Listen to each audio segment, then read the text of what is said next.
Welcome mga kababayan. This is Attorney Fred Bison and this is The Agenda.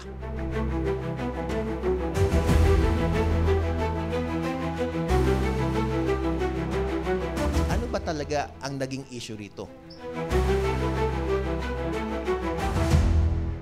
Implement contractualization here is really absurd and ridiculous already.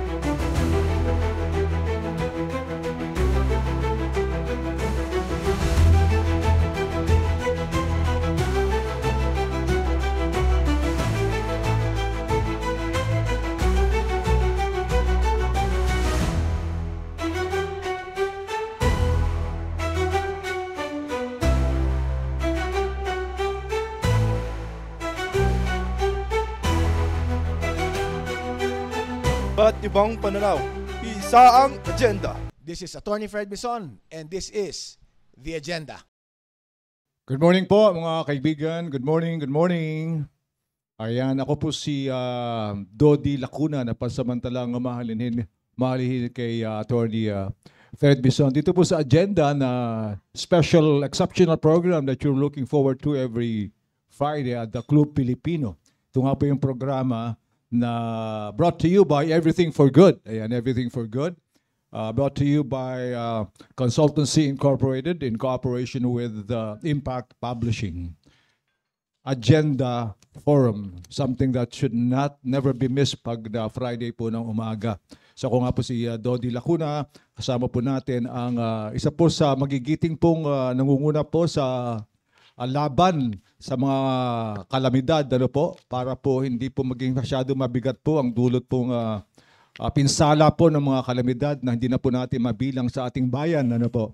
Kasama po siya po one of the forefront government officers sa ganito pong struggle po ng sambayanan at ng pamahalaan po natin. Wala pong iba, kundi po yung hepe. Ano po yung ang hepe po ng Office of the Civil Defense, Yusek po siya. Wala pong iba kundi si Yusek Ariel Nepomuceno. Good morning po, Yusek. Magandang umaga po, Sir Dodi at sa ating mga kababayan. Good morning po. Today we're going to deal with issues directly related to disaster management. Actually po, disaster risk management na po yan eh. Hindi po disaster risk management is actually po a paradigm, as you well know. Mula po yan sa disaster response undertakings ng ating pamahalaan. Noong araw po, na hindi pa masyadong malala ang mga opisyal ng gobyerno, na hindi pa masyadong malala ang mga kalamidad at mga bagyo. Tapos masapit po sa ating bayan. Ano po ngayon talagang sobrang malala na dahil meron pong huge factor as Attorney or Yusek Nepomuceno would explain. Meron pong huge factor they call better known as climate change na very familiar naman tayo, hindi po ba? So this is disaster risk management, mga issues relating to disaster risk management, ang recent efforts po and challenges. Marami pong problema po yan. Hindi naman talaga natin matukoy yung gaano kalakas o hindi po ng dudulot po ng mga bagyong dumarating na sa awa naman ng Diyos ay wala na sana ngayong taong ito. Pero next year po magkakaroon tayo ng, hindi ba? Ng talagang bagyong hindi naman natin maiiwasan, ano? Iwasan ba natin yung bagyong yon, yung eleksyon? Bagyo ba yung eleksyon? Ayun. Masyado naman tayong seryoso. Ayun. Sa pag-usapan po natin, with Yusek Ariel Nepomuceno, ito nga pong recent efforts and challenges by the OCD. Sa pasimula po, Yusek, paliwanag yun naman sa amin, ang talagang ginagampan ng trabaho, obligasyon ng OCD. Ano po? Kahit briefly lang po. Tama po. Ay, wait a minute. In fairness to our Yusek, can I just give a big backgrounder on our special guest, si Yusek Nepomuceno. Pasensya na, talagang nasa senior government po, nakalimutan na. Kailangan ko i-introduce sa ganito. Kayo po, of course, ang administrator po ang tawag sa inyo, pero ko po ay Yusek, ano po, ng OCD. Ang mga key roles pong nagampanan po ng ating bisita ay ang to oversee the National Disaster Preparedness, Response and Risk Reduction Initiatives. Siya po ang nangunguna sa koordinasyon ng mga local government. Ayan, na kanyang ikinatutuwa. Siya po yung nangunguna sa koordinasyon with local government units. Ayan, and the national agencies, lalo na pag may mga disaster. Siya po ay may karanasan at malawak kanyang karanasan sa crisis management, extensive background in crisis management, sa logistics and strategic planning. Spearheaded recent efforts in disaster risk management. Ang kanyang mga notable contributions, he was able to implement enhanced disaster response frameworks. Mga inayos po na pinabuti po na disaster response frameworks including mga preemptive evacuations. Nasusunod na ba ito, Yusek, ang mga preemptive evacuations na mga nakakalaban nyo, nakakaharap nyo yung mga mayor at mga governor na kayo isa sa inyo, ano ba yun?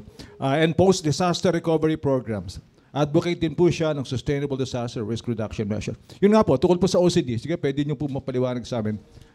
Kahit kapraso. Thank you po, Sir Dodi.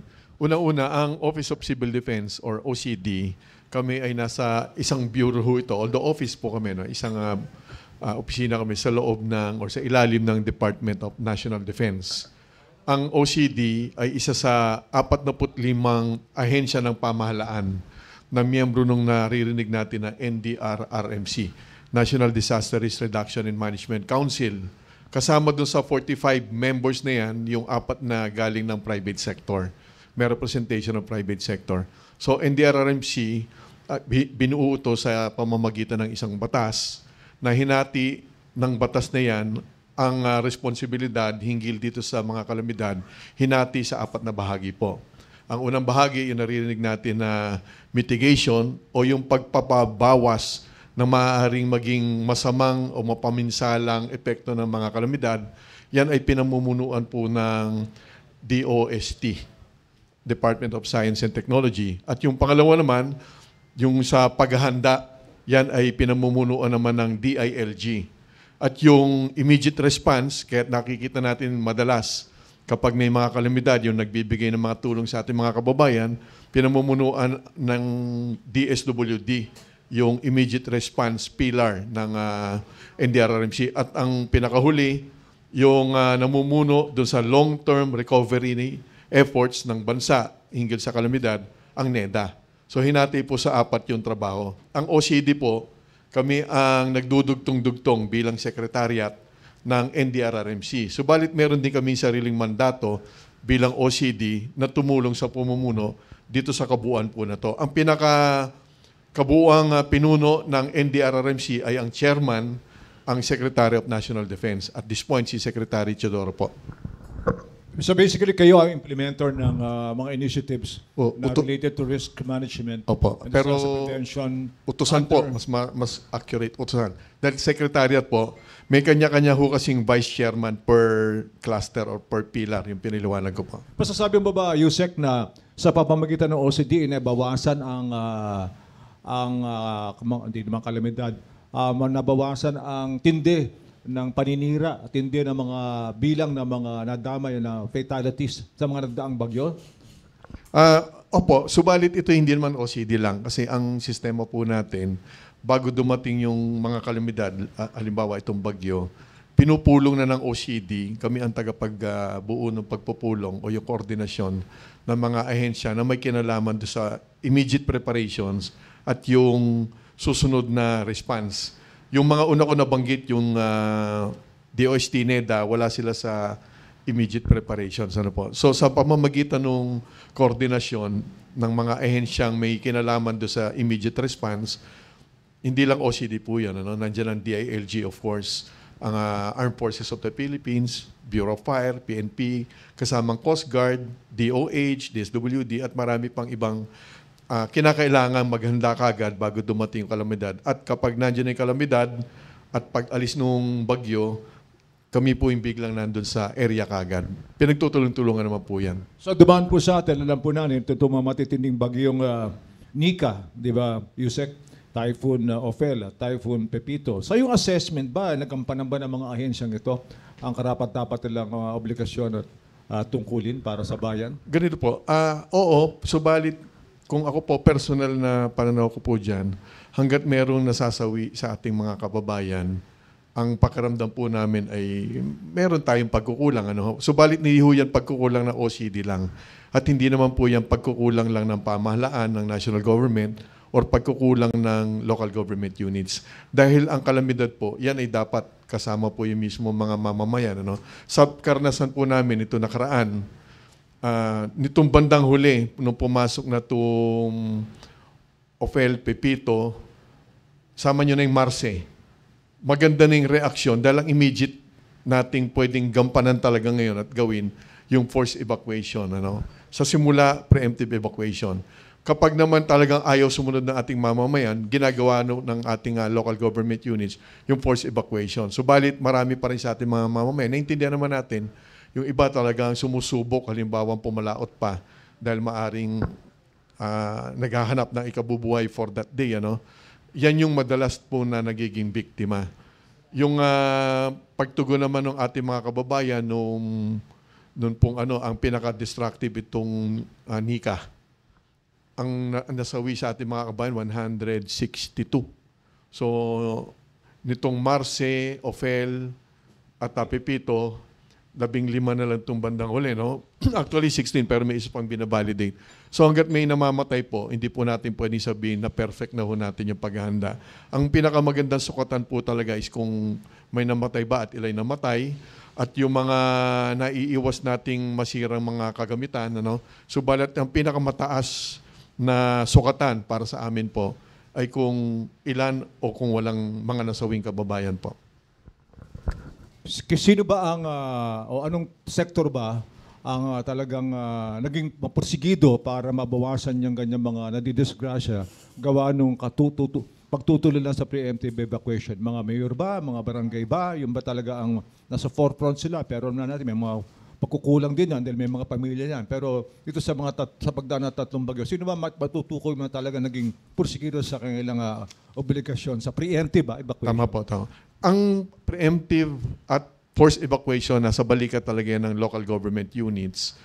Hanggang barangay po yan, mayors, hanggang barangay. Subalit inaalalayan din po sila, of course, ng ating PNP kung kinakailangan na kumbagay, puwersahin yung ating mga kababayan. Subalit, let's be realistic. Ilan lang naman ang pulis. Titingnan, hindi sa justify po natin. Sa panahon ngayon, paligay ko naman, lahat na ng Pilipino, 100%, alam na natin kung meron darating na bagyo talaga. Alam na yan. Sa lakas ng media coverage, digital, traditional media, wala ng Pilipinong, kasama na natin radyo, lalo yan ang mga nakakaabot sa mga kaliblibang po. Alam na ho ng mga kababayan natin ang panawagan ng ating mga pinuno sa national government at local government units. Kaya pinaliwanag ko nga, yung kooperasyon ho at pagboboluntaryo ng ating mga kababayan para sila rin mismo ang makaiwas na masaktan or masawi. Dapat gawin nila. Subalit, sa pamahalaan, ang may higit na responsibilidad po talaga dyan ay ang local government units. Sa national government naman... Binanggit mo, sorry, excuse me, Yusek. Binanggit mo kasi kulang ang bilang ng mga polis. So kailangan ba, kulang ang resources sa pamamagitan ng kulang din ng manpower. Di pulis kasi may otoridad di ba? May sumusunod talaga ang mga taong bayan sa pulis kaysa sa mga barangay tanod na mga kaibigan nila at kamag-anak. Pero pag pulis talagang medyo natatauhan sila. Ibig sabihin kailangan dagdagan ng hari ng mga pulis to focus on disaster preparedness of evacuation. Isang solusyon po yun. Subalit mas magandang solusyon talaga kapag nalaman na ng ating mga kababayan na may paparating na bagyo at sila ay nasa mga peligrosong lugar o hindi delikado, yung mga landslide prone areas, yung mga malalapit sa karagatan, hindi na dapat kailangan ng pulis na puwersahin ka. Yun ang ibig ko pong sabihin. Dahil may mga kabundukan tayo, hindi naman basta-basta mararating ng pulis yun. Samantala ko alam na rin naman ng ating kababayan na sila rin naman yung dapat maligtas, magboluntaryo na sila. Hindi na ho dapat uso ngayon o yung paniwalaan pa yung dating kaisipan na dati naman kaming hindi binabaha, dati naman hindi ito pumapasok yung daluyong ng dagat. Dahil nga doon sa napag-usapan nating climate change, kapag sinabi na talagang parating yung malakas na bagyo, at yung mga dati naman nating sinasabihan na silang lumikas na ho sila. Huwag na huli lang hintayin yung pulis. Yun ang ibig kong sabihin. Dahil kung magkakaroon ng pagkukulang ang pulis, hindi naman po yung pulis ang mamamatay yung kababayan natin. Kaya ang pinaliliwanag ko paulit-ulit, yung mga kababayan natin, para din po sa kanilang mga mahal sa buhay, sumunod na lang po sila. Total, 1 araw, 2 araw po ang pagtitiisan po natin. At yung naman sa larangan po ng paghahanda, ang DSWD, ang Department of Health at kami rin po sa Office of Civil Defense, yung pag-alalay sa kanila kapag nasa evacuation centers na sila, kumpleto naman po yan. Hindi natin sinasabing masarap mabuhay sa evacuation centers. Laging iba ang pamumuhay doon. Kadalasan nagsisiksikan dahil marami po tayong evacuation centers. Hindi naman talaga evacuation centers yan in the first place. Karamihan dyan, paaralan. Hindi naman po yan binuo para maging evacuation centers. Kaya naunawa natin na hindi masarap ang buhay sa loob ng evacuation center. Subalit, mas maganda na yung magkaroon ka ng ilang araw o ilang oras na pagtitiis sa loob ng evacuation centers sa halip na ikaw ay permanenteng mawala at masawi. Ano kaya ang leksyon nito, Yusek? Ukol dito, I'll point out a specific example, ano po, nang may kinalaman siguro sa problema ng evacuation dyan po sa Talisay, Batangas. Adi Haita Pepita ba yun? Where in a landslide, buried 7 people belonging to just one family, alive, buried on a landslide suddenly struck at natabunan nga po isang pamilya numbering 7 of them.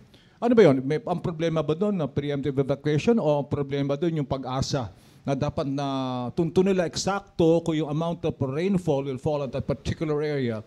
Sabi mo mismo ng ating Pangulo na gamit dapat ng trabaho nila na pinpoint yung mga specific areas na kung gaano katindi ang rainfall at yung hangin para malaman yung danger, matukoy yung danger ng landslide and other calamity factors, di ba, Attorney? Ano ba doon? Ano ba halimbawa na sa tingin mo dapat maayos Tama doon? po. Buti po natanong yung point, Sir Dodi. Ganito po. Nitong mga nakaraang bagyo, ako po kasi nasa OCD na ako way back 2010. Umaangat din po yung antas ng paghahanda at pagbibigay po ng mga alarma sa ating mga kababayan. Paliwanag ko lang po yung konteksto.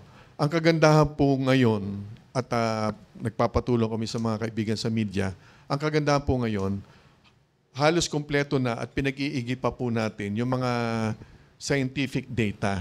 Sa kaso po nung nabanggit ninyo sa Talisay at Agoncillo actually sa Batangas, dun sa mga announcements, dun sa mga sunod-sunod na pagbibigay natin ng babala na ibinababa namin hanggang sa local government units, ginagamit na po natin yung mga datos o scientific data, halimbawa galing sa MGB, yung Mines and Geosciences Bureau ng DNR, na kung saan eksakto na pinapakita na po natin sa mga mapa kung saan yung hanggang barangay ay delikado. Yung sa kaso po nang yan, pag meron pong isang taga-media, nung sinabi po namin to, dinoble check niya sa mapa. Talagang yung parte na yun na nag-landslide sa Talisay ay nando sa kulay pulang bahagi ng mapa na ibinigay po natin. So, kung susundin lamang talaga ng todo yung binibigay nating impormasyon, subalit kailangan natin ng local government units po dyan. Kung susundin lamang po ng todo, yung ibinibigay nating scientific data, makakaiwas po talaga. On that particular matter, dapat subaybayan ng masinop ng dapat subaybayan yung ganong sinasabi mo pag-absorb ng data ng ating mga kababayan. Nasa balikat po talaga ng LGUs po talaga yan. Sinasabi sa barangay, sa mayor siyempre yun, di ba? Hanggang barangay po, kailangan po natin. So kaya hanggang sa barangay dapat, Hanggang very barangay po able yan. barangay tanods, di ba, officials doon sa lugar na yun. Diba? So wala dapat silang excuse. Pero alam po natin, pasasalamat tayo sa marami ng barangay officials, sa mga government officials na inuuna naman kapakanan ng mga biktima ng mga bagyo, lalo na yung mga tatamaan ng mga lugar. Inuuna nila at sinasabi nga lumalabas ng sa balita na napapabayaan daw yung sarili nilang pamilya. Then, hindi naman napapabayaan na nadidisgrasya. Hindi inuuna po nila yung kanilang panunungkulan. Actually, Sir Dodi, kung pwede ko mong ikwento po Sige sa po, inyo. pwede po. Habang pong merong isang rescuer na nandun sa pagtugon dun sa malalakas na baha, nandun po siya, diver po yun eh. Nung nagre-rescue operation siya, actually yung pamilya niya dun sa Batangas ang gumuho yung bahay. Are you talking about yung family na natapunan ng bahay sa biktima din Talisay? po sila. Opo, So, teka saan? Okay. So, So, may saan mga nagaganap yung rescue nyo? Doon sa mismong sa Batangas? Nagre-rescue po siya sa ibang lugar. Subalit yung pamilya niya, hindi niya alam at that point na naging biktima na rin po ng landslide. Subalit ganun po, kung pwede po natin palawigin pa.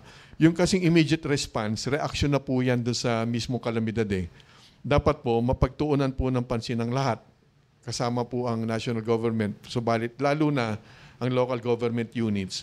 Part ng long-term solutions, isang parte po dyan, yung pagpapalikas na talaga or paglilipat na permanente ng mga komunidad na nasa delikadong lugar. Kahit ano po kasing gawin po natin, kahit napakaganda ng bahay ninyo, matibay yung bahay ninyo, subalit yan ay nasa landslide prone area, pag gumuyan, kasama lang yung inyong magandang bahay. Kaya ang isa sa mga long-term solutions, ilipat na, wag na po tayong sa bagyo lang po. Halimbawa, sa mga bulkan, may mga nakatira pa po hanggang ngayon doon sa tinatawag na permanent danger zones.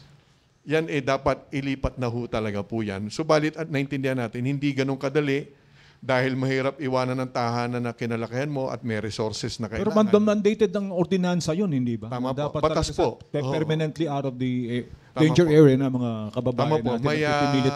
karamihan po ng bulkan, ang permanent danger zones nasa 4-kilometer area, may mga bahay po doon. May mga bulkan, hindi naman po nagpapaalam, biglang pumuputok po yan eh. Kagaya na nangyari sa Pinatubo. Sana kung ang bulkan ay kagaya po ng Canlaon, Taal, parang bumubuelo. Subalit sa bigla ang pagputok ng bulkan, pag nandyan sila sa permanent danger zones, wala nang panahon po lumikas. So sinasabi nyo, Yusek, na lahat ng mga residente na doon sa lugar na na-identified na danger zones na talaga natatamaan ng malalakas na bagyo at kalamidad at baha ay dapat limisan na permanently na lang silang iwan yung lugar na yon. Tama. Kahit wala pang kalamidad o kahit wala pang bagyong dumarating, pero inaasahan ng ganun na bibisita muli sa kanilang mga lugar. Di ba ito? Tama po. Tama po. Kasi ganito po eh. Karamihan po ng sloping area sa mga kabundukan na maraming bahay, pag naririnig po natin madalas sa Pag-asa yung magdudulot ito ng 100 millimeters of rain or 150, 200, yung yellow, orange, red warnings. Minsan, or madalas, or talagang hindi maunawaan po basta-basta yan ng ating mga kababayan. Doon sa mga landslide-prone areas po, ganito yan. Kapag ang announcement ay 100 millimeters of rain, ang ibig sabihin niyan, yung mga landslide-prone areas, pwede talagang gumuho yan. Kasi yung saturation point, yung magiging sobrang basa, yung lupa doon sa mga landslide-prone areas, pag 100 millimeters of rain, may posibilidad na mataas na yung probabilidad na gumuho talaga yan. Ganun po yon. At sa mga makabago nga po natin ginagawa ngayon, subalit unti-unti lang po yung nararamdaman at nakikita na ating mga kababayan, yung sinasabi na nating 100 millimeters, 150, 200, itinatranslate na natin sa mga announcement na yan hanggang bewang, hanggang leeg o lampas tao upang mas mahigit na maunawaan po na ating mga kababayan. At yung sinasabi naman pong storm surge, hindi naman po yan yung parang napapanood sa sine or sa TV na may napakalaking alon, nakakainin ka. Hindi po. Ang storm surge, yan yung unti-unting pagpasok ng tubig dagat. Akala mo yung mababa, angat ng angat yan. Hanggang leeg mo na, hanggang lampas tao. Sabay pagbalik niyan sa dagat, tangay-tangay ang mga tao po. Yun pong ibig sabihin nun. Mismo nga si Presidente Marcos ang nagpahayag sa kanyang matinding pangamba niya at dapat ng mga magiging biktima sana ng storm surge sa Northern Luzon, sa pagdating ng Pepito. Mismo si Presidente nagsalita, bakit wala raw mapping yata ng ganun na lugar sa bandang lugar niya ng Ilocos na bahagi probinsya ng ating Pangulo. But it had to take the President to make this a national concern ang storm surge. So hindi lang dapat, di ba, Yusek, doon sa lugar na yon sa Northern Luzon, kundi sa maraming bahagi din ng ating bayan. Di ba dapat pa? Pero wala nga, kung di pa siya nagsalita, baka hindi pa yata ma-identify yung mga areas doon sa Northern Luzon sa the height or before the onslaught of Pepito, natatamaan ng storm surge na sa awa naman ng Diyos ay hindi naman dumating. Tama po. Ganun po, ulitin ko po, ang magandang balita naman po at kailangan po ng tulong talaga ng mga kasamaan sa local government units. Makikita na ho nila mismo. Huwag na natin hintayin yung bagyo kasi pag may parating na bagyo, panic time. Hanggat wala pang bagyong parating, kagaya itong panahon natin ngayon, bisitahin na po nila talaga yung mapa ng MGB. Kahit po tayo, mga kababayan natin, mapa ng MGB, puntahan po nila yung website niyan. Yung mga policy makers na ating mga pinuno, at yung Hazard Hunter na ginawa po ng DOST, Hazard Hunter Philippines, Hazard Hunter PH, ilagay nyo po yung mismong address ninyo ng bahay ho ninyo. Makikita nyo dyan kung gaano kayong kalayo or kalapit sa fault system, yung fault line na tinatawag. Gaano kayong kalayo or kalapit doon sa storm surge area. Or in the first place, kayo ba ay nasa mga kulay pula ng mga mapa na posibleng gumuho yung lupa? Huwag na natin hintayin yung bagyo para pag-usapan ho ito, ano? O yung bulkan na puputok o lindol. Ngayon pa lang, yung ating mga policy makers sa local government units, yung mga urban planners, yung mga yung mga mag-a-approve ng building permit at Ano yung construction mag-a-approve permit. ng building permit? At construction permits. Ba't nakapapangiti ka? Minsan di po nasusunod kasi yun. Ano? Hindi lang minsan. Oo. So dapat talagang bago bigyan ng permiso ang isang konstruksyon, Dapat ay Nasusunod. dumaan sa talaga pong matinding matindi pong talagang pagsusuri at oo. inspeksyon. Oo. Sa iyo naman paniniwala ay hindi nagaganap, Yusek. Dapat po. Yan ang approval po, hindi po approval ng plano. Approval ng plano at nung implementasyon nung design. Kailangan po talaga sinisipat po yan. Dahil again, kahit gano'ng kaganda po yung bahay, gano'ng katibay po yan, engineering-wise, kapag naman kayo ay nasa guguhong lupa, kasama nyo yung bahay nyong guguho. O halimbawa, napakaganda po ng bahay ninyo, matibay, subalit nasa gilid kayo mismo o nasa ibabaw ng fault system, ay pag umangat po yung lupa dyan at gumalaw, baliwala po yung tibay ng bahay. Kaya't lahat po ng bagay na yan ay nasa mapa naman po. Yung po kagandahan. Although, ang DENR, through its MGB, yun po nga, Mines and Geosciences Bureau, MGB ng DNR, nila Secto ni Loizaga, higit pa po nilang pinagaganda itong mga mapa na ito. Subalit ngayon pa lang, reliable, dependable, at scientific po yung mga mapa po na yan. Ukol naman sa malaking issue ng climate change. So naging huge factor talaga, Yusek, yung ganyang hindi maiwasang development ng climate change has been worsening through the years. So na-factor nyo na ba lahat yung pinangambahan ng ating mga kababayan sa mga darating na kalamidad at magdarating na baha at bagyo na sana naman ay hindi ganun katindi? Pero ano ba sa tingin mo, huge factor ng climate change will make the climate situation worsen, or there's a real hope na mababawasan ng ganyang, mamimitigate ang mga damage and destruction ng mga darating na mga kalamidad? Tama po, Sir Dodi. Yung pagbabago sa klima o ng panahon, sa ngayon hindi na talaga dapat debate yan. Nasa gitna na tayo talaga ng bagsik na dulot ng pagbabago ng panahon. Kaya madalas na nating naririnig, hindi kami binabagyo noon, subalit ngayon binabagyo na, hindi kami binaba, ngayon matindi na ba. Halimbawa sa Mindanao, ang Mindanao has always been a pride na wala diyang matitinding bagyo pagbaba. Subalit ngayon, normal na rin sa maraming bahagi o sa halos buong Mindanao ang pagbabaha. Kahit nga ho hindi talagang may mga bagyo.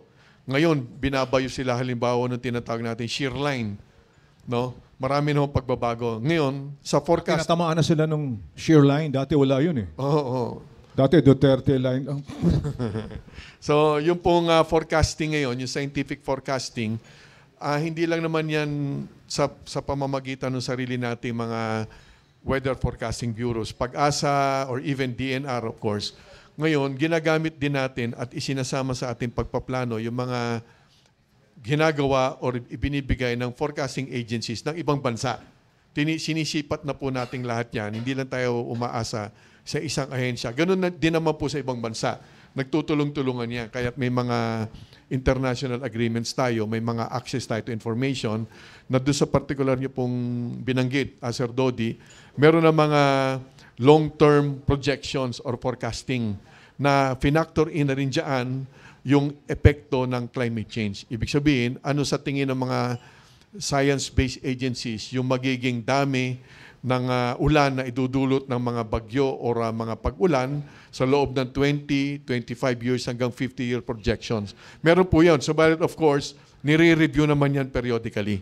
Kasi base po dyan sa mga projections na yan, doon din ibabata yung mga plano ng mga preparasyon ng mga paghahanda ng mga lahat ng pamahalaan ng iba't ibang bansa po. So this has become, and it should be, it has become a deep national concern. Pero sa pamamagitan ng talagang pagmamalasakit ng ating Pangulo ngayon, naging deep national concern. Pero sana mag-translate yan, di ba, Yusek Nepomuceno, mag-translate yan sa tunay na katapatan, iba yung katapatan ng ating mga opisyal, ano pa? Ang mukha nang sinasabi nga ni Yusek Nepomuceno, mga local officials na harapin yung ganyang mga problema at maging mahigpit sila sa ganyang mga concern. Ano, lalo ng mga kababayan natin na matitigas ang ulo, lalo ng mga kababayan natin, di ba, Yusek, na ayaw umalis sa mga lugar na na-identify na mga danger zones. Ano ba sa tingin mo? Tama po, Sir Jody. Ngayon, sa isang banda naman po, gusto ko huring kilalanin din naman po natin at pasalamatan.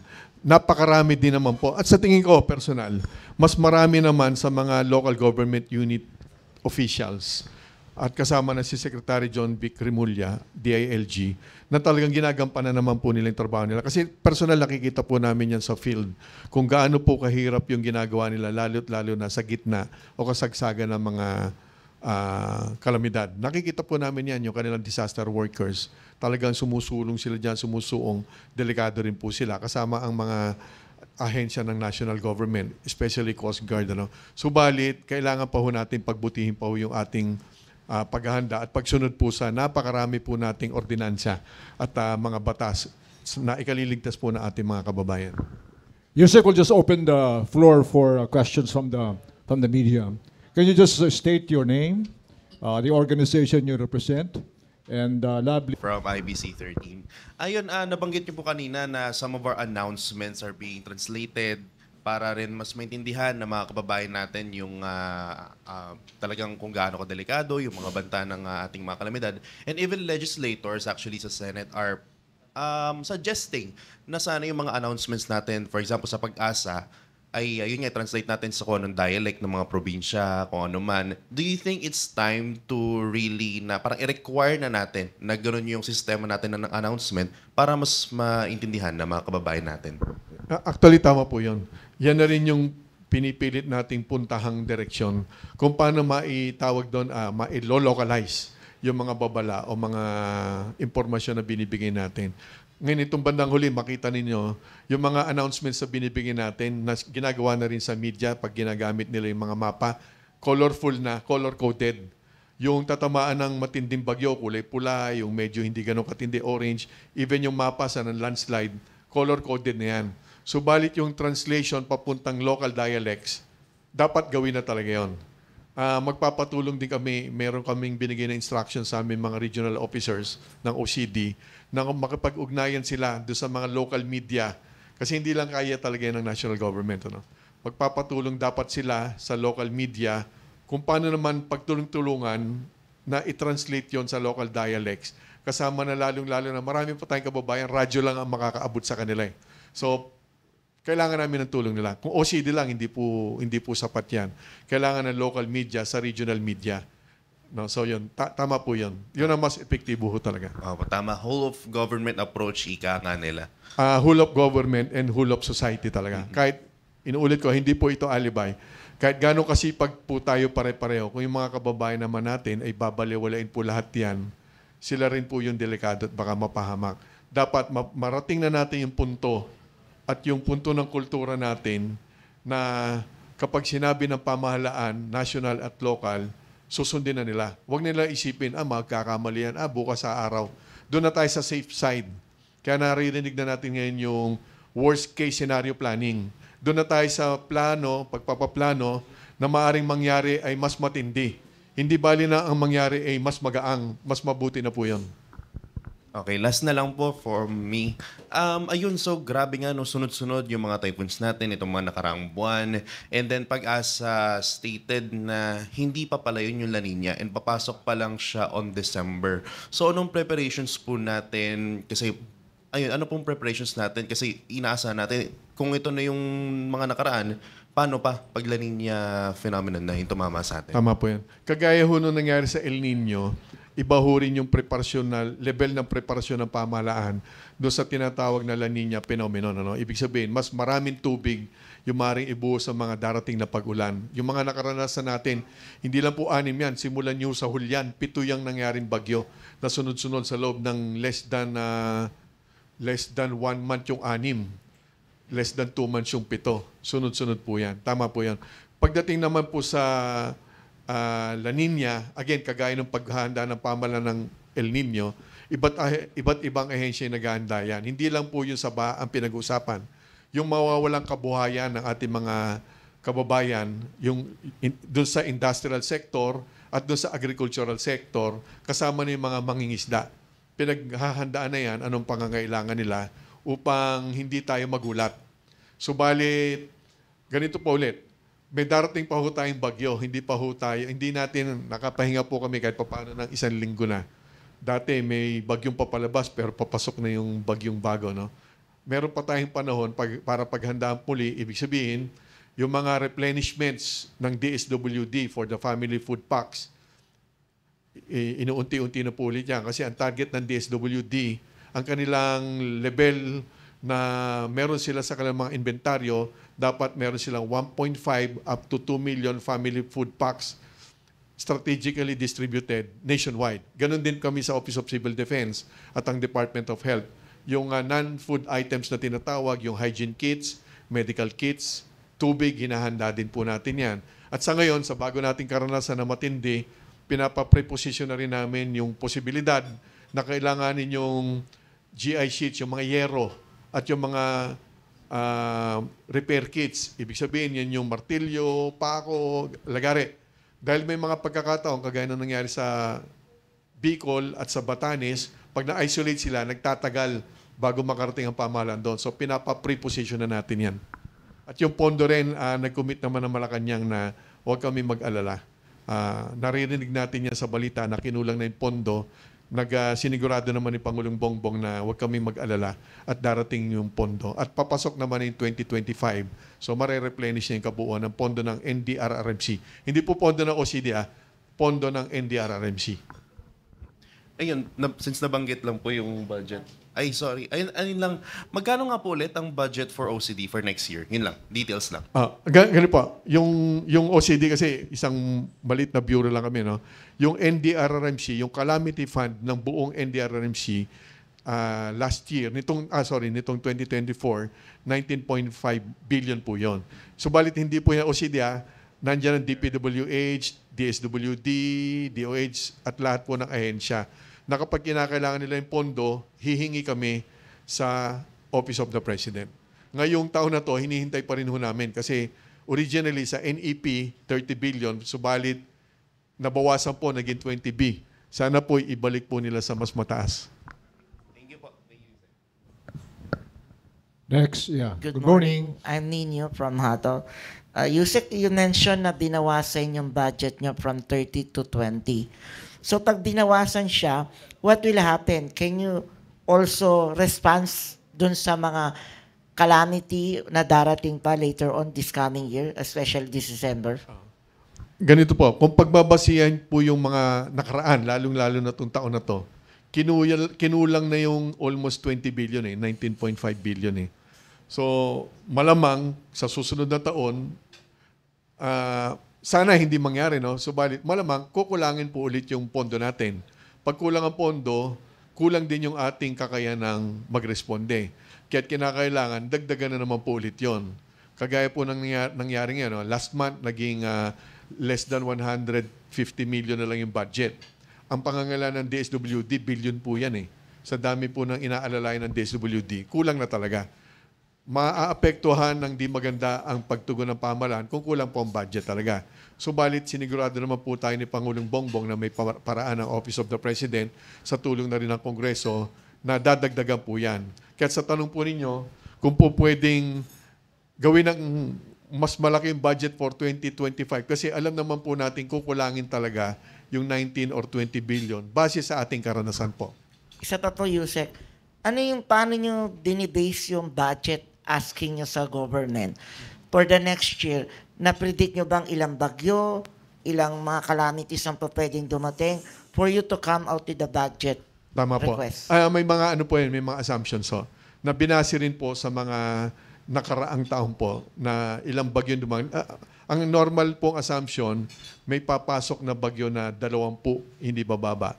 May mga assumptions po yung ginagamit at again, ginagamit din po yung mga datos nitong mga nakaraang taon upang ipaliwanag po namin yan or idepensa sa Kongreso. Pagdating sa Kongreso, talagang binubusisi po talaga yan. yung bagyo lang ang ninimension nyo, how about yung mga lindol? So, yung mga fire, yung mga destruction ng bahay sa fire, di ba mga calamities din yun? Aha. Tama po. So lahat na po yan, isinasama na po namin sa mga assumptions po yan dahil nakikita lang po natin madalas yung pag-responde ho natin. Ibig sabihin, nakikita natin pagtulong ng national government, madalas kasama pa si Pangulong Bongbong Marcos, doon sa mismong lugar, nakikita po natin madalas yung responde. Ang hindi po nakikita ng ating mga kababayan ay yung ginagawa po nating paghahanda bago pa man magkaroon ng mga kalamidad. Malaking pondo din po yan.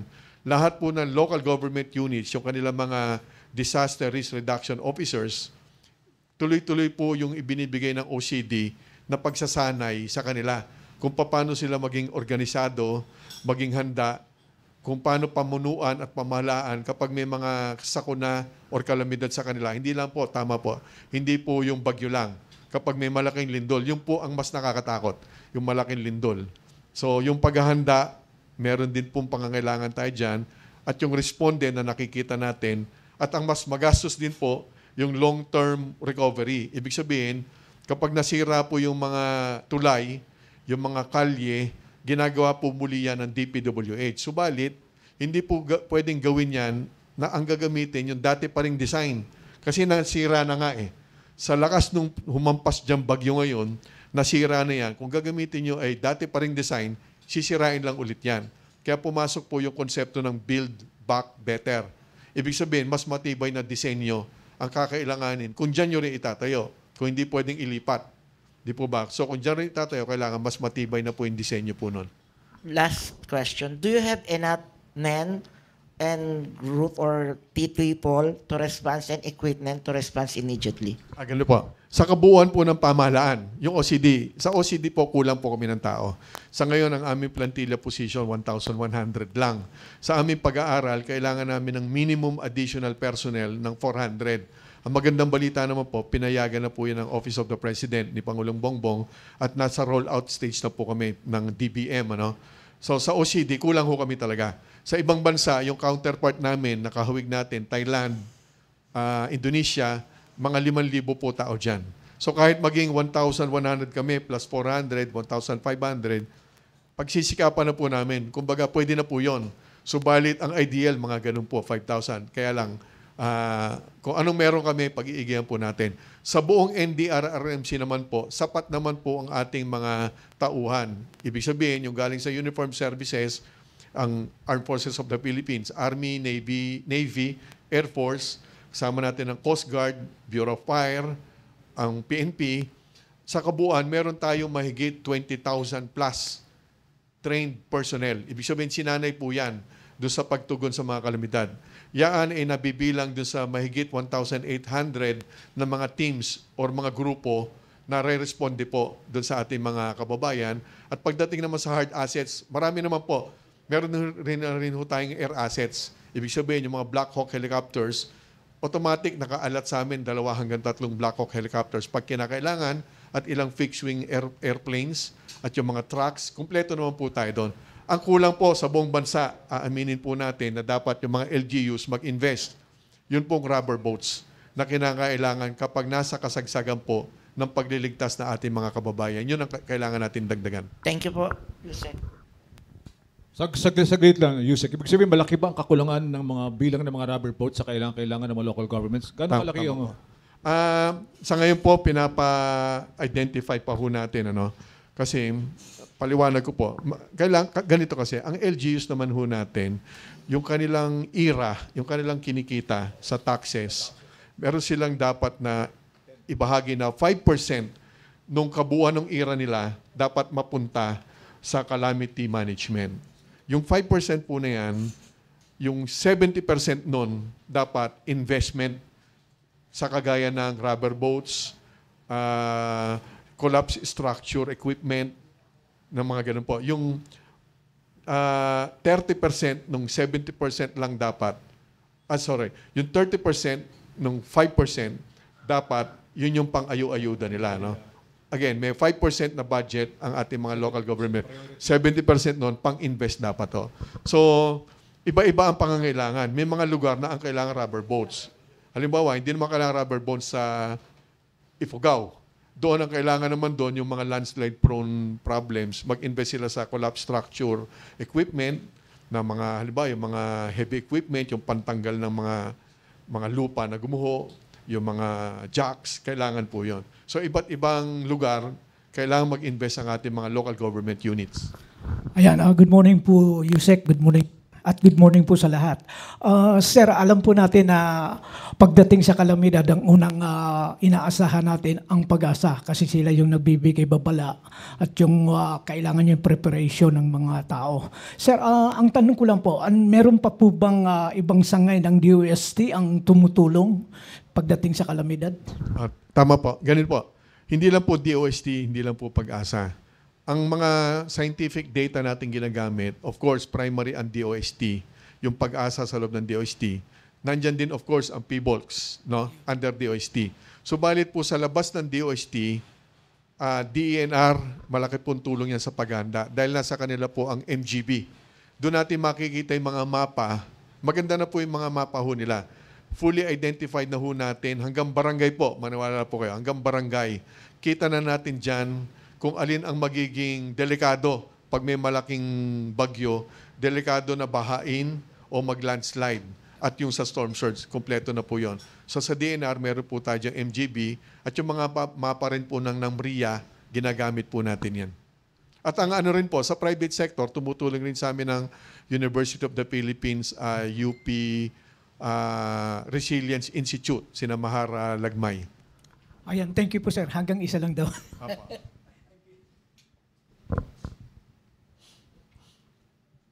Magandang umaga po na Yusek, Mr. Chot Velasquez ng Elizalde Broadcasting. Ang curiosity ko tungkol dun sa discussion po ngayon, you mentioned about super typhoons, yung flooding, landslide. Yung po bang nuclear problem, meron po ba tayong ganyang disaster risk sa Pilipinas? Kasi I think ang isang pinaka-recent na situation ng bansa ay meron po tayong intercontinental ballistic missile. And there is a rumor of war. Yun po ba ay bahagi din sa inyo? And kung magkakaroon ng mga failures ang OCD sa mga ganitong preparation, mitigation, can we sue the government, the barangay, the LGU, and including yung national government? Apo, ganun po. Yung OCD, again, membro kami ng NDRRMC. Ano po, ano? Ang NDRRMC at particular OCD, kasama sa aming tungkulin yung paghahanda at pagresponde doon sa tinatawag na natural calamities at human-induced calamities. Doon sa human-induced calamities, doon po papasok yung nuclear na sinasabi nyo. At yung nuclear na sinasabi nyo, papasok yan doon sa tinatawag na CBRN preparations. Meaning, chemical, pinalalala ko po yung ating discussion, hindi lang nuclear. Chemical, biological, radiological, at nuclear preparations. Yan ay parte ng trabaho. Subalit hindi po OCD lang yan. Ang namumuno naman dyan doon sa cluster ng preparasyon ay ang Department of Energy. So sila namumuno. Subalit kasama dyan ang AFP, DILG, of course PNP, kami sa OCD. Ganun po yung istruktura ng ating pamahalaan. Meron po tayong ginagawang paganda. Kompleto na rin po yung frameworks or yung theoretical preparations tungkol dyan. Ang kailangan lang po natin gawin ay yung organisasyon na gagawa ng tungkulin nila kapag nangyari po yung mga CBRN calamities. Of course, hindi naman tayo napakayamang bansa. Maghahabol pa ho tayo dyan talaga. Halimbawa, wala naman po kayo naririnig ng mga, or kahit po sa inyo, meron na po ba kayong mga pupuntahin, mga nasa ilalim ng mga bunkers? Wala po, di ba? Kaya't maghahabol pa ho tayo talaga dyan. Ngayon, pagdating naman sa paghahabla sa pamahalaan, kung nagkaroon ng pagkukulang, in theory, karapanan po ng mga mamamayan na maghabla sa Estado, laban sa Estado. Meron naman po yan. Napakarami na po mga pagkakataon na ang isang mamamayan ay naghabla laban sa Estado. Pwede po naman yun. Pag may nakitang pagkukulang po. Okay, maraming salamat. Huwag lang nyo po i-demanda OCD.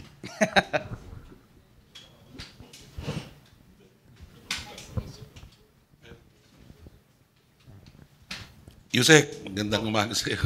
Itong barkada ko. Dalawang tanong. Parang lumalabas din sa discussion na kinakailangan talaga concerted effort. Ano na nangyari doon sa mga batas for homeland security or para doon sa disaster resilience? Kasi it na unit ko, pero you do a very major part in terms of resilience response. Okay, disaster. Pangalawa, sa ibang bansa, naging political na yung yung disaster. Nakita niyo naman yung nangyari sa Catalonia sa Spain. Okay, so may possibility na baka ganun din yung mangyari sa Pilipinas. Ang tanong, ano ang pwedeng mitigation strategy natin para hindi mangyari yon? Ikatlo, sir, ang napapansin ko kasi, kaya nagkakaroon ng uproar dun sa first few hours pagka meron tayong typhoon. Kasi nagkakaroon ng flash flooding. Question, kailan ba talaga nagiging problema ang flooding? Doon ba sa flash flooding? Kasi nakita ko ngayon, sa totoo lang mas improve ngayon eh. Kasi within an hour or even less than, nawawala na ho yung flood, lalo na dito sa Metro Manila. Pero hindi napapansin ng mga taong bayan ang nako-concentrate dun sa initial, yung may baha. Yun yung nako-cover namin sa media eh, yung baha. So, ang tendency ng mga tao, nagbaha, walang ginawa yung gobyerno. Where in fact, hindi nila alam na after a few 30 minutes or even an hour, nawawala na yung baha dun sa area. So, paano natin maipapa-educate yung taong bayan para pag may mga ganong flash flooding, tanggap natin. Kasi sa ibang bansa, tanggap nila yung flash flooding eh. Ang di ko katanggap-tanggap, yung baha na 2 or 3 days or a week nandun sa area. Definitely may problema na yon. Pero kung ang baha naman 10 minutes, 6 feet, biglang naging nawala na within a few minutes, sa tingin ko hindi yun yung problema eh. Di po ba? So, maraming salamat. Thank you. Thank you. Ganito, una-una, doon sa struktura kung ano na nangyari. No? Sa ngayon, may mga panungkala galing sa Kongreso na inangat na sa Senado na sa pagbubuo ng Department of Resilience. Iba-iba po yung tawag. Subalit yung usapin na yan ay iniaasa na lang po namin sa Kongreso. Kami kung ano yung meron ngayon, pagbubuti na lang po natin. Sa ibang bansa, departamento na yan. May mga ibang bansa na nasa ilalim yung counterpart ng OCD, nasa ilalim ng DILG. For example, meron naman sa ibang bansa na independent yan, directly reporting sa kanilang Prime Minister or Presidente. Yan po ay nasa Kongreso na. May July 30 bill na ipinasa ang Kongreso. Ang main sponsor niya ni sa Congresswoman Yeda Romualdez, nasa Senate na. So hindi ko pa rin po alam sa ngayon kung yan ba ay bibigyan ng prioridad ng Senado. Yan ay nasa sa kanila po. Subalit natutuwa naman tayo na binibigyan na rin ng minimum attention at program yung batas na nag-create o bumuo nitong NDRRMC. Yan po yung Republic Act 10121. Sa pag-usap namin ni Secretary Teodoro, kung hindi magkakaroon ng departamento, at least magkaroon ng mga amendments doon sa RA 10121. May mga 4 na kami ni-request sa Senado kung paano mapagbubuti yung ating paghahanda at pagresponde given the limitations ng RA 10121. Halimbawa, doon sa current law, meron tayong 45 member agencies sa council. Bawat malalaking desisyon, kailangan po aproban yan doon. Alam naman natin, hindi po ganun kadali magpasang-ayon at magdiskusyon sa napakaraming miyembro. Kaya isa sa panukalang ibinigay ni Secretary Teodoro, kung maaari, gawin na lang na magkaroon kami ng executive committee within the council na siyang pagtitiwalaan ng buong council para doon sa mga desisyon na pwede naman gawin ng executive committee. Yung pa lang po, 4 po yan.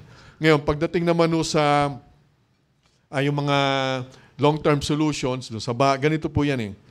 Yung pagbaha talagang tanggapin na natin, halimbawa dito sa NCR at sa ibang mga lugar sa urban areas ng Pilipinas, yung ating urban planning ay mga sinaunang panahon eh. Yung ating populasyon noong unang panahon dito sa Metro Manila lang, nung gawin niya mga plano, wala pang 2 milyon ng tao. Ngayon, nasa pumapalo ka na ng more than 12 million. Doon lang sa kalye, canal system, and so on and so forth, kailangan mag-adjust. Otherwise, talagang dadanasin natin minimum yung flash flood. Dahil yung volume ng tubig na ibinubuhos, hindi magkakasya doon sa mga maliliit na canal system na dati pa namang ginawa at hindi pa binago. Okay. Kaya't ang pinapaliwanag naming madalas, ang kailangan natin talaga, comprehensive solutions, integrated solution per river basin. Meron tayong 18 river basins. Isa lang yan, Pasig, Marikina River Basin. Ang narinig na natin ngayon, yung Bicol, then Cagayan, 18 yan. Ibig sabihin, bawat isa niyan, dapat tingnan yung engineering solutions. Yung high dams, sabo dams, canal systems, hanggang ngayon, di pa natin napag-usapan ng todo, pinagtatalunan niyang spillway, at kasama ng engineering solutions, yung catch basins. For example, sa Japan, meron silang 5,000 plus catch basins above ground and below ground sa metropolitan Tokyo na kaya niyang kumuha kapag may flash flood at floodings ng at least 3 to 5 million cubic meters of rain. Malaki yun. Malaki po yun. So, kaya niyang higupin yun at ilabas sa dagat. Tayo, wala tayo nun. Again, kahit gawin natin yan ngayon, hindi bababa sa 10 taon bago mangyari yan. Wala naman tayong ganong kalaking pera. No? So, engineering solutions at yung binanggit ko kanina, kasabay ng engineering solutions, yung relocation ng mga tao. Halimbawa, kung nasa riverbed ka naman, nung Ondoy, ang lakas ng usapan, bawal nang tumira ang komunidad sa riverbed. Kailangan, alam mo naman sa Pilipinas, after 2 months, nakakalimutan na natin yung malalaking usapin or until the next big issue. So, yung mga relokasyon na permanente ng mga nasa delikadong lugar, dapat tingnan na ho yan as part of the long-term solution. Hindi madali, subalit kailangan gawin po yan. So, gano'n, sa long-term solution, talagang kinakailangan na nating i-combine yung engineering solutions, relocation, at panghuli, disiplina rin ng ating mga mamamayan. Disiplina na huwag nating gawing basurahan yung ilog natin, disiplina na sumunod sa panawagan ng pamahalaan kapag kinakailangan. Last question, pwede ba? Last question. May kinalaman to, Yusek, to kaparaso lang. May kinalaman to sa, before we wind up, sa international support, OCD engaging in international partnerships for disaster management and recovery. Pero ang punto rito, yung paggamit ng funding, mga contributions and donations from the international aid agencies. How do you assess these fundings and donations being utilized, exercised wisely, o may mga kalokohan na nagaganap? Alam naman natin, may kalokohan. Pagbababa yung mga pondo ganyan sa local, hindi naman lang lahat sa local government, pero pagbaba yung pondo na ganyan sa implementation ay kakaroon ng mga question. So how are these managed, itong mga issues na ito? Ganito po, kung tatanungin at yung ginagawa natin ngayon, kapag tinatanong kami ng mga pamahalaan ng ibang bansa through the DFA natin, Department of Foreign Affairs, ang nire-request na lang namin in kind or goods.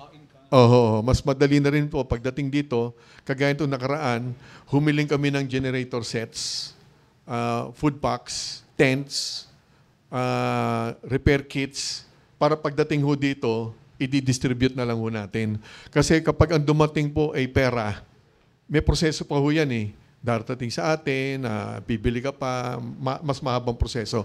Samantala, ang pangangailangan natin ay immediate. Kaya mas mabuti po in kind talaga yung ibigay po sa atin. We have the last question coming from, good morning, Good morning po. Neil Alcover from Daily Tribune. Sir, Yosek, tanong ko lang po kung pwede po ba nating hikayatin yung mga local government unit na to actively implement yung disaster response at yung mga negligent na mga LGU officials, pwede po ba nating kasuhan criminally? Tama po. Sang-ayon po ako doon. Yan po yung direksyon na pinag-usapan din naman ng bagong DILG Secretary. Buti lang si Sec John Vic, magkaibigan na kami since UP days. So, hindi na kami nagtatansyahan. So, usapan namin talaga, mas palakasin pa. Again, ang pinuno ng preparasyon ng NDRRMC ay ang DILG. Ang ibig sabihin, si Secretary John Vic Remulla, ang Vice Chairman ng NDRRMC for preparations or preparedness. So, sang-ayon tayo, ganito talaga. dapat napakalakas ng ating ng ating local government units sa larangan ng paghahanda at pagresponde. Bakit? Kasi sila ang nandun sa area. Kahit magpakabayani ang ating mga sundalo, even Coast Guard, even mga pulis, hindi naman sapat ang pulis na nandun sa lahat ng barangay natin. Ang nandoon po ay ang local government units. Kaya logical at practical na dapat sila talaga ang pangunahing nagpapalakas dahil sila ang nandun sa mga unang oras ng peligro. Hindi ako nagdadahil, physical kasi, ang national government, nakaabang kami strategically. At kapag humupa na ang kalamidad, nagkaroon kami ng unang pagkakataon, pupunta naman kami dyan. Subalit ilang oras ang lilipas po nun. At yung oras na yon ang napakahalaga kung mamamatay o mapapahamak ang ating mga kababayan. Kaya dapat malakas ang LGUs hanggang barangay na meron silang pagkakataon at kakayanan iligtas yung ating mga kababayan kung kinakailangan po. Tama po yun. Ngayon, dapat pang bigyan ng kaparusahan yung mga hindi nakakatugon o nakakagawa ng kanilang responsibilidad. Dapat lang. Kaya't yan ang direksyon na tinitingnan ni Secretary Remulla. Kung mapansin ninyo nitong nakaraan, nung sinabi natin na dapat magkaroon na ng forced evacuation, kagad niyang pinirmahan yung order para formal yung kanyang babala. At ibig sabihin nun, kapag di mo yung sinunod, maaaring ikaw ay mabigyan ng kaparusahan yung local chief executives. Mas mahigpit po talaga dapat. Yan ang direction po natin ngayon. Tama po yun. So aggressive campaign talaga kinakailangan. Tama po yun. Ano po? Strict implementation. Tama po yun. Tama po yun. Kasi bawat buhay po mahalaga. Yan ang sinasabi po natin. Habang pinipilit nating sumunod ang ating mga kababayan, nandun din ang pamahalaan na sisiguraduhin susunod din ang ating mga local government units. Thank you po. Okay. That was our last question. Thank you very much from our media professionals who have been dedicated to the coverage of this exceptional event called the Agenda Forum. And we are in fact privileged at this time to have with us Yusek Ariel Nepomuceno, who gave a very enlightening insight, very enlightening insight and a deep assessment on the challenges and efforts achieved by the OCD under his leadership as administrator, Yusek Ariel Nepomuceno. Thank you very much. Would you have a last message, Yusek, to our countrymen during this difficult Salamat time? din po, Sir Dodi, sa pag-imbita sa akin. Yung sa ating mga kababayan, asahan po ninyo ang ating pamahalaan. Yan ang mahigpit na utos naman sa amin ni Pangulong Bongbong Marcos at ni Secretary Chidoro. Pinagbubuti naman po namin talaga ang ating pwedeng gawin bilang paghahanda at pagtugon sa ating mga kalamidad. Subalit, ang magliligtas po talaga sa inyo ay sarili din po ninyo. Obligasyon ho namin at yan aming commitment sa ating lahat na gagawin po namin ang kaya naming magawa. Subalit kailangan din po namin ng inyong kooperasyon upang iligtas po ninyo sarili ninyo at nang mailigtas rin po ninyo ang inyong mga mahal sa buhay. Pagtulong-tulungan po natin. Thank you very much, ladies and gentlemen, for joining us in this forum, the Agenda Forum, this Friday with our special guest, Yusek Ariel Nepomuceno of the OCD. Once again, this has been the Agenda Forum, brought to you by Everything for Good in cooperation with Impact Publishing and also with Consultancy Incorporated. This has been Dodi Lacuna for Attorney Fred Mison.